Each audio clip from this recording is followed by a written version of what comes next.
কিভাবে নাম্বার 5 দিয়ে খুব সহজে সুন্দর একটি পাখি আঁকা যায় তা এখন আমি আপনাদেরকে স্টেপ বাই স্টেপ দেখিয়ে দিব। প্রথমেই আমাদেরকে এইভাবে সুন্দর করে একটি 5 লিখে নিতে হবে। তারপরে এখান থেকে শুরু করে নিচে এইভাবে অর্ধ গোল করে নিতে হবে। তারপরে এখান থেকে লম্বা একটি 1 এর মতো লিখে নিতে হবে। এরপরে উপরে আমরা এন এর মতো লিখে নিব। তারপরে এখান থেকে পাখির ঠোঁট এঁকে নিব। তারপরে পাখির চোখ এঁকে নিব।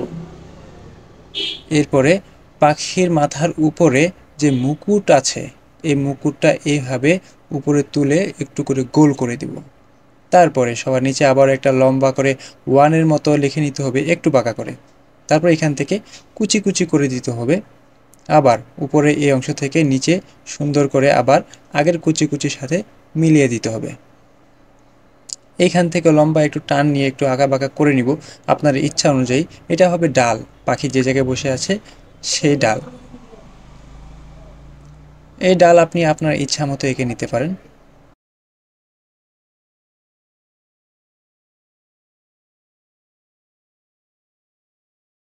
এখন লেজের এই অংশটাতে লম্বা লম্বা একটু করে টান দিয়ে দিব।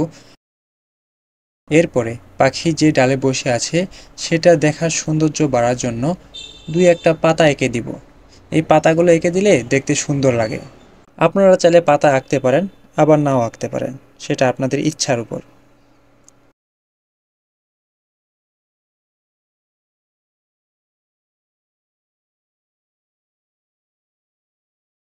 এরপরে আমরা পাখির ডানার এই অংশটাতে ইউ এর মতো লিখে নিব। ইউ বা ডাব্লিউ যেটাই হোক না কেন এভাবে লিখতে থাকবো।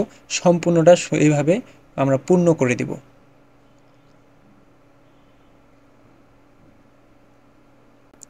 এখন আমরা রং করব। তো রং করার ক্ষেত্রে পাখি যে ডালটাতে বসে আছে ওই ডালটা সাধারণত খয়েরি রং হবে। তো আমরা খয়েরি রং করে দিই। আপনাদের ইচ্ছা মতো আপনারা রং করে নিতে পারেন, সমস্যা নেই। যে রঙে করেন না কেন দেখতে ভালো লাগবে। তবে যে যার সাথে যে রং যায় সে রং করলে দেখতে সুন্দর লাগে। পাতাগুলো আমরা সবুজ করে দিব। পাতার রং যেহেতু সবুজ সেহেতু আমরা পাতার রং সবুজ করে দিব। প্রত্যেকটা পাতায় আমরা এইভাবে সবুজ করে দিব। এখন পাখির লেজে আমরা সবুজ রং করে দিব। সাধারণত আমরা এটাকে যদি টিয়া পাখি ধরি তো টিয়া পাখির রং দেখা যায় যে লেজ বা বডির যে রঙগুলো থাকে এই রঙগুলো কিন্তু সবুজ রং হয়। তো সেই খাতিরে মনে করেন আমরা এগুলোতে সবুজ রং করে দিচ্ছি। আপনারা আপনাদের ইচ্ছা অনুযায়ী রং করে নিতে পারেন, অথবা আপনি যেই পাখির রং করতে চান সেই রঙও করে নিতে পারেন। তো আমার এখানে সুবিধার জন্য সবুজ রং করে নিচ্ছি। এরপরে এখানে একটা লম্বা টান দিয়ে উপরে মিলাই দিব। এই অংশটা লাল রং করে দিব। আপনারা খেয়াল করে দেখবেন টিয়া পাখির এই অংশটাতে কিন্তু লাল রং থাকে। তারপর ঠোঁটটা আমরা লাল রং করে দিব, কারণ টিয়া পাখির ঠোঁট তো লাল হয়, এটা স্বাভাবিক। তার মুকুটের যে অংশটা আছে এই অংশটাও কিন্তু লাল করে দিব, কারণ লাল করে দিলে দেখতে ভালো লাগবে। এখন পাখির যে ডানাগুলো আছে অর্থাৎ বাকি যে বডি যে অংশটা বাদ আছে এই অংশটা আমরা পুরোটাই সবুজ রং করে দিব। সবুজ রং করে দিলে কিন্তু আমাদের একটা পূর্ণাঙ্গ টিয়া পাখির রং চলে আসবে।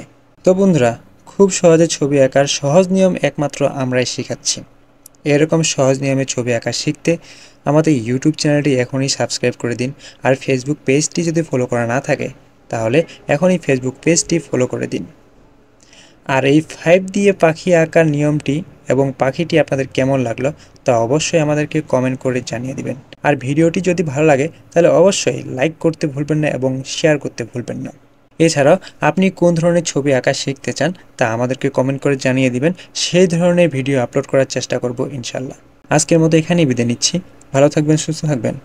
আল্লাহ হাফিজ।